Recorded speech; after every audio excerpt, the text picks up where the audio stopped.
नमस्कार, जय हिंद, वंदे मातरम। मित्रों, मैं भागवत त्रिपाठी आप सभी लोगों का उज्जवल क्लासेज आरटीपी में पुनः एक बार फिर स्वागत, अभिनंदन, वंदन करता हूं। आज कक्षा 10 का हिंदी विषय से संबंधित जो पहला चैप्टर है सूरदास जी का पद, इसमें से हम आज 5वां पद को पढ़ेंगे। इससे पूर्व हमने जो वीडियो बनाया उसमें 4 पद आप लोग पढ़ चुके हैं। तो जो चौथा पद था उस पद में सूरदास जी के प्रभु जो कृष्ण हैं अपनी मैया यशोदा से गाय चराने का हट कर रहे थे। कह रहे थे कि हे मैया, सभी ग्वाल बाल गाय चराने जा रहे हैं और मैं घर पे बैठा रहूं, अर्थात ये मुझसे हो नहीं सकता। तो मैया ने बोला ठीक है लल्ला, तू नहीं मानेगा तो जा गाय चराने। तो गाय चराने चले गए। 1 दिन चराए, 2 दिन चराए, 3 दिन चराए और फिर इसके बाद आकर एक दिन अपनी मैया से चौथे दिन बोल दिए। क्या बोले? कन्हैया मैया यशोदा से कह रहे हैं कि मैया हो न चरई हो गाय। हे मैया, अब मैं गाय नहीं चराऊंगा। कैसे कह रहे हैं कि मैया हो न चरई हो गाय, सिगरे ग्वाल घिरावत मोसो, मेरे पाया पिरा। ए मैया मोरी हो न चरई हो गाय। कह रहे हैं कि मैया हो न चरई हो गाय। हे मैया, मैं अब अपनी गायों को नहीं चराऊंगा। क्यों नहीं चराऊंगा? क्योंकि जब मैं गाय चराने जाता हूँ तो सिगरे मने सभी ग्वाल, घिरावत मोसो, सभी जो ग्वाले हैं वह एक जगह बैठ करके अपने में गप लड़ाते हैं, बैठे रहते हैं। और गैया जब इधर उधर चली जाती है तो मुझसे ही कहते हैं, कान्हा देख गैया उधर गई, उसे घेर कर ला। तो मैं मैया उधर से गाय को घेर कर लाता हूँ, तब तक ये गैया इधर निकल जाती है यमुना किनारे। तो उसको घेर लाता हूँ, तब तक गैया कहीं और चली जाती है, उसको घेर लाता हूँ। तो सिगरे ग्वाल घिरावत मोसे, सभी ग्वाल मुझसे ही गायों को घिरवाते हैं, जिससे क्या होता है? मेरे पाए पिराए। हे मैया, मेरा पैर दर्द करने लगता है, इसलिए हे मैया मैं अब अपनी गाय को चराने नहीं जाऊँगा। पुनः एक बार देखेंगे। कन्हैया मैया यशोदा से इस पद में कह रहे हैं कि मैया अब गाय चराने नहीं जाऊंगा। कि मैया हो न चरई हो गाय, सिगरे ग्वाल घिरावत मोसो, अब मेरे पाए पिराए। जो न पत्याही पूछ बलदाई, अपनी सौह दिवाए। यह सुनि माई जसोदा ग्वाल, निगारी देत रिसाए। जो न पत्याही पूछ बलिदाऊ, पत्याही माने होता है विश्वास। हे मैया, यदि तुमको मुझ पर विश्वास नहीं है ना, जो न पत्याही ना माने नहीं, अगर तुमको हे मैया मुझ पर विश्वास नहीं है तो बलदाऊ ही, ये बलदाऊ माने बड़े भैया बलराम, तो बड़े भैया बलराम से तुम पूछ लो, लेकिन अपनी सौह दीवार, सौह माने कसम, अपनी कसम देकर पूछना। कहना कि बलराम तुम्हें मेरी सौगंध, सच बताओ क्या ये कान्हा बोल रहा है कि मैं गाय चराने जाता हूं तो सभी ग्वाल मुझसे ही गाय को घिरवाते हैं, सत्य बोल रहा है कि नहीं? तो हे मैया, अगर मुझ पर तुमको विश्वास नहीं है तो बड़े भैया बलदाऊ से पूछना, लेकिन कसम देकर पूछना, क्योंकि कसम नहीं दोगी तो मैया वो भी झूठ बोलेंगे। यह सुन माई जसोदा ग्वाल, निगारी देत रिसाए। रिसाए माने होता है गुस्सा प्रकट करना। तो जब इतनी सी बात मैया यशोदा कान्हा के मुख से सुनती है तो ग्वालनी गारी देत रिसाए, तो वह ग्वालों को गाली देती हुई गुस्सा प्रकट करती है, कहती है कि ये ग्वाले बहुत ही दुष्ट हैं, मेरे लल्ला को थका देते हैं, दौड़ा दौड़ा करके थका देते हैं, ये बहुत ही दुष्ट है। तो उस तरह से वो गुस्सा प्रकट करती है, कहती है मैया यशोदा कि मैं पठवती अपने लड़का को आओ मन बहराए। मैं तो अपने लल्ला को, अपने लड़का को इसलिए भेजती हूँ कि ग्वाल बालों के साथ में गाय चराने जाएगा तो उसका मन बहल जाएगा। घर बैठे बैठे बोर हो जाता है तो थोड़ा उन लोगों के साथ जाएगा तो उनका मन बहल जाएगा। तो इसलिए मैं अपने लल्ला को जो है ग्वालों के साथ भेजती हूँ। लेकिन ये ग्वाले इतने दुष्ट हैं कि सूर्य श्याम मेरो अति बालत मारत ताहिड़ गाय। कहती है कि सूर्य के श्याम अर्थात कान्हा, मेरा जो लाडला कन्हैया है, उस कन्हैया को मारत ताहिड़ गाय, ये ग्वाले दौड़ा दौड़ा करके थका देते हैं। इसलिए मैया कहती है कि ठीक है लल्ला, तो कल से गाय चराने मत जाना। एक बार इसको देख लेंगे, मैया थोड़ा सा देखेंगे कि मैया हौ न चरई हो गाय। कान्हा कह रहे हैं कि हे मैया, मैं अब अपनी गायों को नहीं चराऊंगा। सिगरे ग्वाल घिरावत मोसो, मोसो माने मुझसे। वहाँ पे जब मैं गाय चराने जाता हूँ तो सभी ग्वाल मुझसे ही गाय को घिरवाते हैं, जिससे मेरे पाँव पिराए, जिससे मेरा पैर दर्द करने लगता है। जो न पत्या ही पूछ बलिदाहू, अगर हे मैया तुमको मुझ पर विश्वास नहीं है तो बड़े भैया बलदाऊ से पूछ लेना, लेकिन अपनी सौंग दिवा, अपनी कसम देकर पूछना, अन्यथा वो भी झूठ बोलेंगे। तो जब इतनी बात कन्हैया कहते हैं तो मैया यशोदा क्या करती हैं, यह सुन माई जसोदा ग्वाल निगारी दे तेरी साय। कन्हैया की इतनी बातों को सुनकर के मैया यशोदा ग्वालों को गाली देती है कि ये ग्वाले इतने दुष्ट हैं कि जो मेरे लल्ला कन्हैया को दौड़ा दौड़ा करके गाय को घिरवा घिरवा कर थका देते हैं।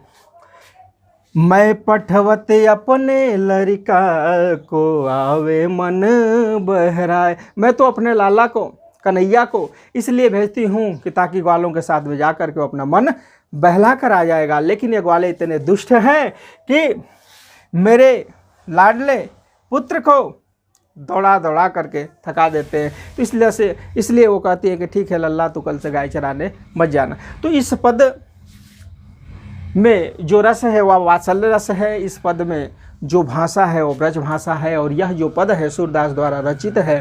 तो इसका संदर्भ हमें लिखने से पूर्व रचनाकार का नाम और कोई भी लेसन हो उस लेसन का हमें नाम पूरा याद कर लेना है।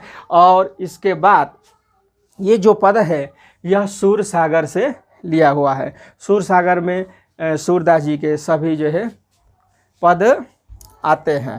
ठीक है, अब अगला पद, इसके बाद छठवां पद देखेंगे आप, जिसमें एक सखी दूसरी सखी से कहती है, क्योंकि जो ब्रज की जितनी भी गोपियां हैं वह कन्हैया से प्रेम करती थी, और जब से कन्हैया के हाथों में बांसुरी आ गया तो कन्हैया अब गोपियों को छोड़ दिए और सिर्फ बांसुरी बजाते हैं। तो आज उनके इस कारनामे को देख कर के गोपियों को सौतहिया डाह लग रहा है। आपस में गोपियां वार्तालाप कर रही है कि हे सखी, ना जाने कहाँ से सौतन रूपी बांसुरी कन्हैया के पास आ गई।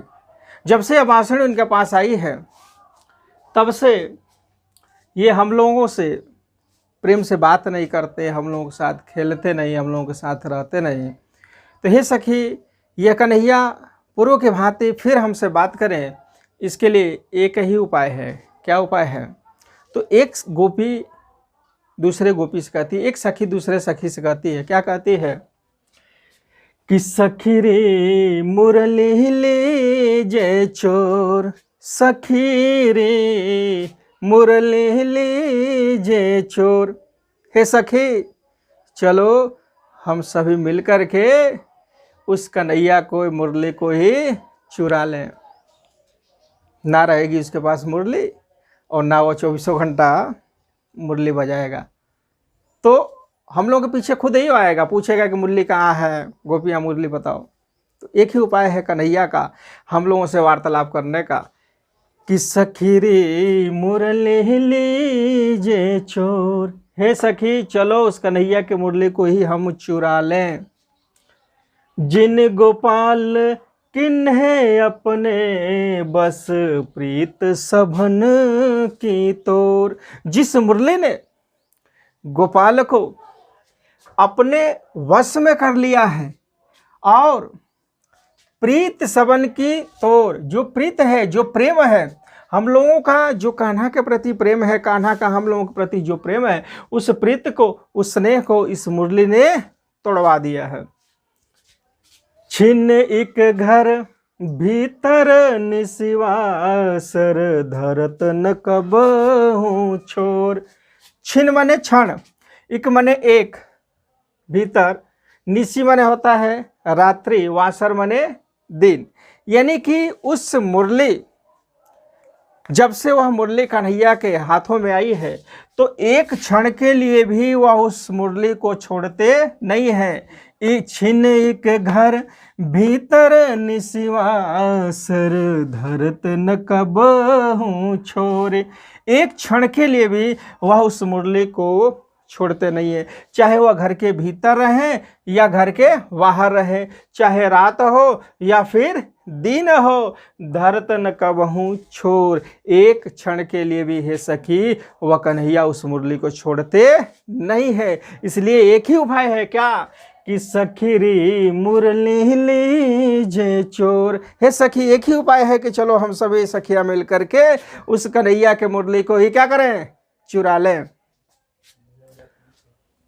कबहू कर कबहू अधरन कटे, कबहू खो सतजोर। वह कन्हैया मुरली बजाते बजाते जब थक जाता है तो क्या करता है, कबहू कर, वह कभी उस मुरली को अपने हाथों में ले लेता है, कबहू आधरन यानी कभी उसको अपने होठों पर लगा लेता है, और फिर कटी माने क्या होता है, कमर, और फिर अपने कभी कमर में कस करके खोस लेता है। खोसत जोर यानी जोर से खोस लेता है। ना जाने कछु मेल मोहिनी, राखे अंग अंग भोर। ना जाने इस सौतन रूपी मुरली ने ऐसा कौन सा मोहिनी मंत्र कन्हैया के ऊपर डाल दिया है जिससे राखे अंग अंग भोर, जिससे वह कन्हैया उस मुरली को अपने प्रत्येक अंगों से लगाए रखते हैं, अपने पास रखे रहते हैं। ना जाने कछु मेल मोहिनी, ना जाने वह मुरली ने, कछु माने कुछ, कन्हैया के ऊपर मोहिनी मंत्र फेंक दिया हो, चला दिया हो, जिससे कन्हैया उस मुरली के वशीभूत हो गए हो और उस मुरली के इशारों से नाच रहे हो और अपने अंगों, प्रत्येक अंगों, शरीर के प्रत्येक अंगों से उसे स्पर्श कर रहे हो, लगा रहे हो। इसलिए गोपियाँ कहती हैं कि सूरदास प्रभु को मन सजनी, बाग्ध्यो राग की डोर। सूर के जो प्रभु हैं अर्थात कन्हैया, ना जाने उस मुरली ने कौन सी, राग माने क्या होता है, प्रेम, ना जाने कौन से प्रेम रूपी बंधन में उनको बांध लिया है, जिससे मानो कि वह मुरली ऐसे बंधन को अपनी तरफ खींचती हो और कन्हैया उस मुरली के प्रति खींचे चले आते हों। अर्थात वह मुरली में समाहित हो चुके हैं, अर्थात मुरली के वशीभूत हो चुके हैं। इसलिए हे सखी वह कन्हैया हम लोगों से वार्तालाप नहीं कर रहे हैं, हम लोगों के साथ खेल नहीं रहे हैं। तो एक ही उपाय है कि हम सभी गोपियाँ मिलकर के क्या करें, उनकी मुरली को ही चुरा लें। तो इस पद में आप देख रहे हैं कि कन्हैया जो कभी गोपियों से प्रेम किया करते थे और जब से उनके हाथों में मुरली आई है तो वह गोपियों को छोड़ करके मुरली बजा रहे हैं, मुरली पर ध्यान दे रहे हैं। तो इस तरह से गोपियों को सौतहिया डा लग रहा है। इस पद में ब्रजभाषा है और एक तरह से देखा जाए तो इसमें संयोग श्रृंगार रस की छटा झलक रही है। छंद में पद आप लिख लेंगे और भाव में ये बताएंगे कि इसमें कन्हैया मुरली जब बजा रहे हैं तो गोपियों को कन्हैया के पास मुरली का रहना सहन नहीं हो पा रहा है, इसलिए आपस में कन्हैया के मुरली को चुराने का वो प्लानिंग बना रही हैं कि ताकि ना कन्हैया के पास मुरली रहेगा ना वो बजाएगा, और जब मुरली नहीं रहेगा तो खाली समय में हम लोगों से वार्तालाप करेगा। तो ये भी पद सूरसागर से लिया हुआ है, जिसे रचनाकार सूरदास जी हैं, जिनको वात्सल्य सम्राट की उपाधि भी दी गई है। और ये भक्ति काल के सगुण शाखा के कृष्णाश्रयी शाखा, सगुण काव्य धारा के कृष्णाश्रयी शाखा के सर्वश्रेष्ठ कवि हैं, जिनको पुष्टि मार्ग का जहाज भी कहा गया है। इस तरह से आप एक एक पदों को प्रत्येक दिन पढ़ेंगे, और अगर एक बार में पद समझ में ना आए तो 2 बार में वीडियो देखिए। 2 बार में जब समझेंगे तो जब इसकी व्याख्या पूर्णतः समझ में आ जाएगी तो आपको संदर्भ करना है। तो संदर्भ में मैंने पहले ही बताया है कि लेखक हो या रचनाकार, उनका नाम होना चाहिए और लेसन का नाम होना चाहिए। इसके बाद कोई भी पद हो उसकी व्याख्या, और इस पद में कौन सा रस है, कौन सी छंद है, कौन सी व्याख्या है, इन सब चीज़ों कौन सा भाषा है, ये सब चीज़ों पर विशेष ध्यान देना है। ठीक है, तो इस तरह से ये आपका दूसरा, ये 5वां जो पद है ये समाप्त हुआ। और इसके बाद हम अगले पद की तरफ बढ़ेंगे। अगर ये पद आप लोगों को समझ में आ रहा हो तो कृपया हमारे जो भी ये चैनल है उज्ज्वल क्लासेज, जिसको हम लोगों ने बड़े ही मेहनत के साथ आप लोगों के लिए प्रारंभ किया है, इस चैनल को सब्सक्राइब करें, दोस्तों में शेयर करें, कमेंट करें, लाइक करें।